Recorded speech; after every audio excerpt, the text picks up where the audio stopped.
Welcome to USA Report. The clock is already ticking, and before most people even realize what's happening, the atmosphere around the Nancy Guthrie case has shifted from uncertainty to pressure, from concern to something far more urgent. Because when reports say there are less than 24 hours left until an alleged ransom deadline, every second suddenly feels heavier than the last, and the silence surrounding the case no longer feels neutral. It feels loaded. This is the kind of moment where time itself becomes a character in the story, where every pause raises questions, and where the absence of answers becomes as unsettling as any confirmed detail. Behind the headlines, the case has entered a phase investigators fear the most, the phase where information exists, but certainty does not. Alleged ransom demands, reportedly involving cryptocurrency and a fixed deadline, have surfaced, but law enforcement has been careful, even restrained, in how they describe them. That restraint is not comfort, it's caution. When officials avoid confirming authenticity, it usually means they are balancing urgency with the risk of manipulation, knowing that false signals can be just as dangerous as real ones in an active case. What makes this moment especially tense is not just the alleged deadline, but the psychological terrain surrounding it. Ransom scenarios, whether real or fabricated, are designed to compress time, forcing emotional decisions under pressure. The mere presence of a deadline changes behavior. Families react differently, investigators adjust strategy, and public attention sharpens. Even if a demand later proves unreliable, its psychological impact is immediate and real, reshaping the entire environment around the search. This is where the insight of a former NYPD officer enters the conversation, introducing what has been described as the magic question, a concept that doesn't rely on force, threats, or assumptions, but on psychology. In high-risk cases, experienced investigators often focus less on what is said and more on why it is said, when it is said, and what reaction it is designed to provoke. The magic question isn't about extracting information, it's about revealing intent, separating noise from signal in moments when time is scarce. The Nancy Guthrie case sits at the intersection of emotion, visibility, and uncertainty. Public appeals, family messages, and expert commentary all unfold under the awareness that someone or no one may be watching. That ambiguity changes everything. When people believe they are being observed, behavior becomes controlled, language becomes careful, and messages take on layered meanings. The case is no longer just about finding answers. It's about navigating perception while under extreme pressure. At the same time, investigators are walking a tightrope between transparency and restraint. Revealing too much could validate false claims or empower bad actors, while revealing too little risks public frustration and speculation. This balance is especially delicate when alleged deadlines are involved, because urgency demands action, but misdirection demands skepticism. Every statement released and every detail withheld reflects calculated decision-making behind the scenes. As the next 24 hours approach, the most important question may not be whether the alleged ransom is real, but how everyone involved is responding to the possibility that it could be. In cases like this, behavior becomes evidence, timing becomes strategy, and silence becomes meaningful. And it's within this narrow, tense window where psychology, pressure, and uncertainty collide that the so-called magic question may reveal more than any demand ever could. As the hours narrow and the alleged deadline inches closer, the real story begins to emerge, not from what is confirmed, but from how pressure reshapes every move around the case.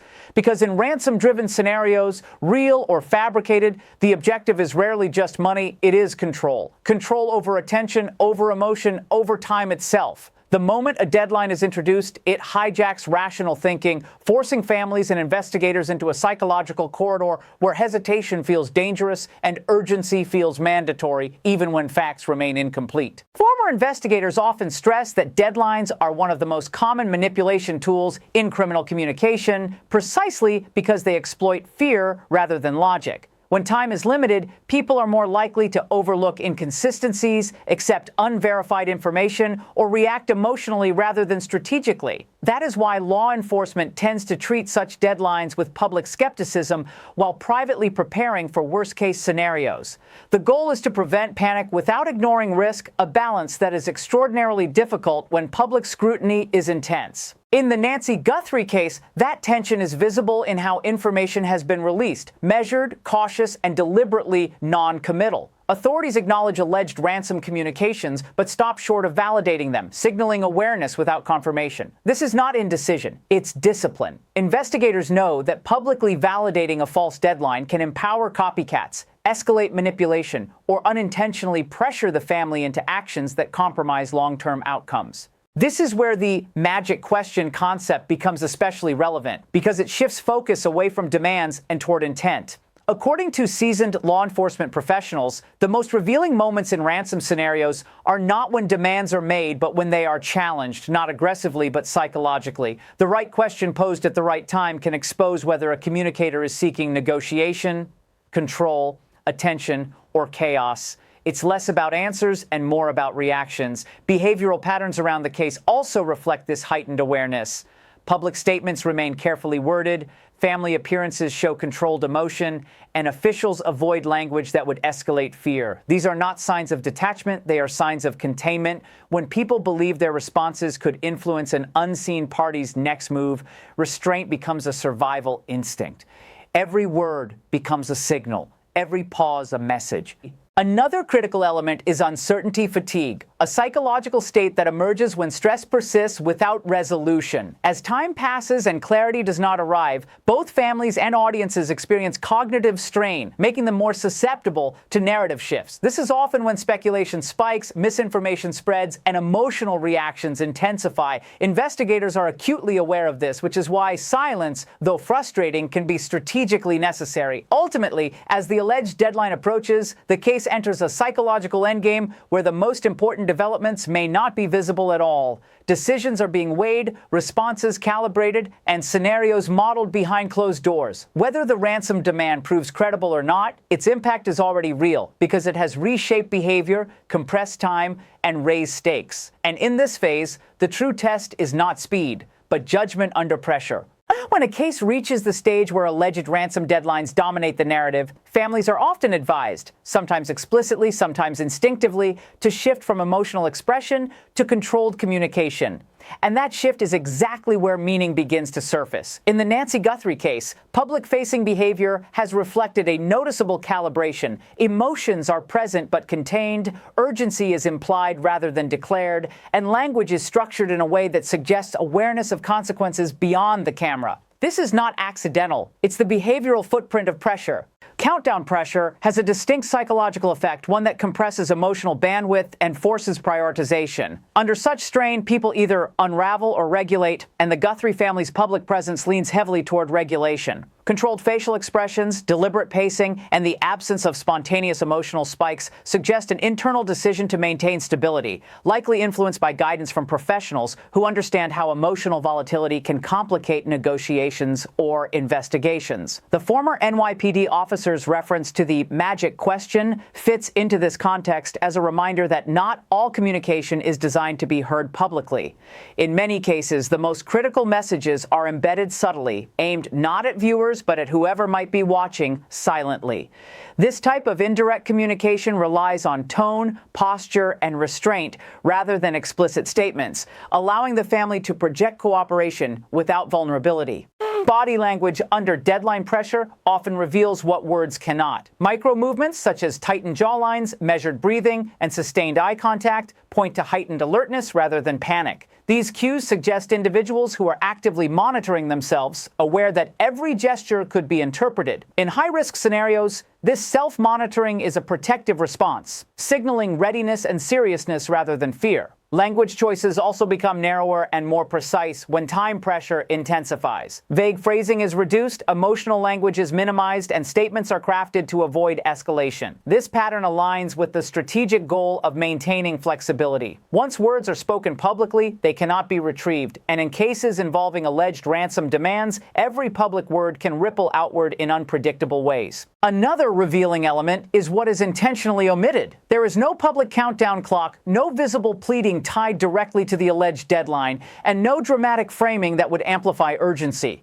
This omission itself is a signal. Experienced investigators often caution families against acknowledging deadlines publicly, as doing so can legitimize false threats or empower manipulators. Silence, in this case, becomes a defensive tool. As this phase unfolds, the narrative shifts away from raw emotion towards psychological positioning. The case is no longer just about what might happen when time runs out, but about how behavior now could influence outcomes later. And in that space, between urgency and restraint, the magic question is less about interrogation and more about discernment, guiding responses that prioritize safety over speed and judgment over fear. Investigators trained in ransom and extortion cases often say that the most dangerous moment is not when a demand is first made, but when people begin reacting to it emotionally rather than analytically. Because that is when manipulators gain leverage, and that risk sits quietly beneath the surface of the Nancy Guthrie case as the alleged deadline looms. Law enforcement is not just asking whether a ransom note exists, but whether its structure, timing, and behavioral impact align with genuine intent or psychological disruption, and that distinction shapes every behind-the-scenes decision being made right now. One of the first things investigators study is consistency, because real ransom communications tend to follow patterns, while false or malicious ones often fracture under scrutiny. Timing matters, repetition matters, and so does the way urgency is framed. In this case, authorities have acknowledged alleged communications while withholding validation, a response that suggests they are testing the signal rather than reacting to it. When officials choose ambiguity over confirmation, it often means they are probing for follow-up behavior, waiting to see whether pressure escalates, stabilizes, or collapses. The former NYPD officer's magic question is rooted in this exact phase of analysis. It is not a question designed to confront, but to observe. When posed correctly, it forces whoever is communicating to reveal priorities without realizing it. Genuine ransom takers tend to respond with structure, conditions, and consistency, while manipulators often react defensively, vaguely, or emotionally when their narrative is subtly challenged. The response to the question matters more than the answer itself. Behavior around the case also reflects this investigative posture. There is no visible public countdown, no acknowledgement of the deadline as a fixed point of no return, and no language suggesting inevitability. This is deliberate. Once a deadline is treated as real in public space, it gains power, regardless of its origin. By refusing to anchor public messaging to the clock, authorities retain psychological leverage, preventing the narrative from being hijacked by an unverified threat. At the same time, internal urgency does not disappear simply because it is not expressed publicly. Investigators plan for multiple outcomes simultaneously, modeling scenarios where the threat is real, partially real, or entirely false. Each scenario requires a different response strategy, and the challenge lies in preparing for the worst without signaling panic or validation. This dual-track approach is exhausting but necessary, especially when lives may be at stake. Another key factor is reaction latency, or how quickly new demands or communications appear after public silence. Real ransom cases often involve calculated follow-ups designed to maintain pressure, while false actors tend to overplay urgency or vanish when not immediately acknowledged. The space between messages becomes data, and silence, once again, turns into information.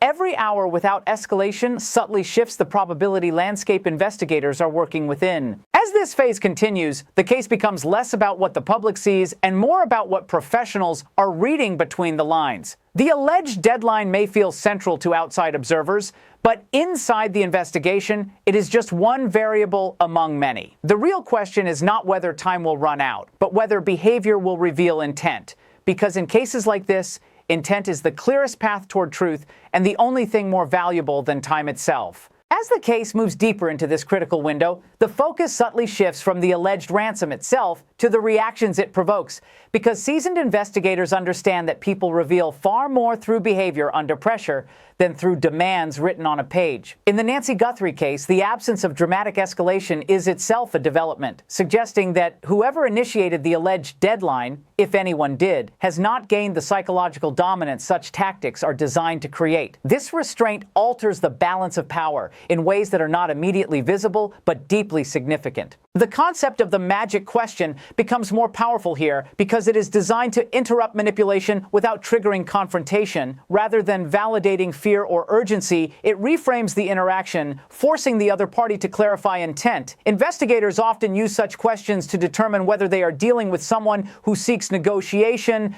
recognition, or chaos. In many cases, the response, or lack of one, quickly reveals whether a threat is grounded in reality or driven by opportunism.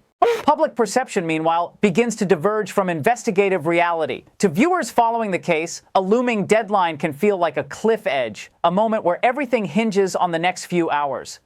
For professionals, however, deadlines are treated as hypotheses rather than conclusions. They are tested, observed, and weighed against behavioral patterns.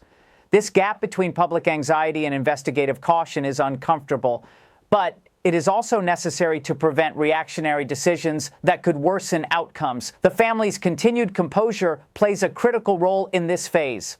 Emotional containment is not a lack of concern, it is a strategic posture.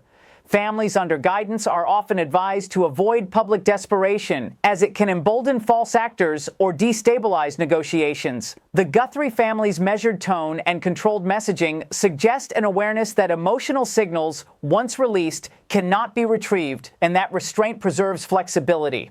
Timing also becomes a silent indicator. If an alleged ransom deadline passes without consequence, it does not end the case. It clarifies it. Investigators study what happens next, whether communication resumes, whether demands shift, or whether silence deepens. Each outcome carries meaning. False threats often dissolve after unmet deadlines, while genuine cases evolve, adapt, or escalate. The aftermath of a deadline can be more revealing than the deadline itself. Another layer of complexity lies in the media environment. High-profile cases attract attention seekers, hoaxes, and misinformation, all of which muddy the investigative waters. Law enforcement's careful language reflects an understanding that every public statement can influence behavior, not just of suspects, but of opportunists watching from the sidelines. By maintaining ambiguity, officials limit the incentive for interference while keeping investigative channels open.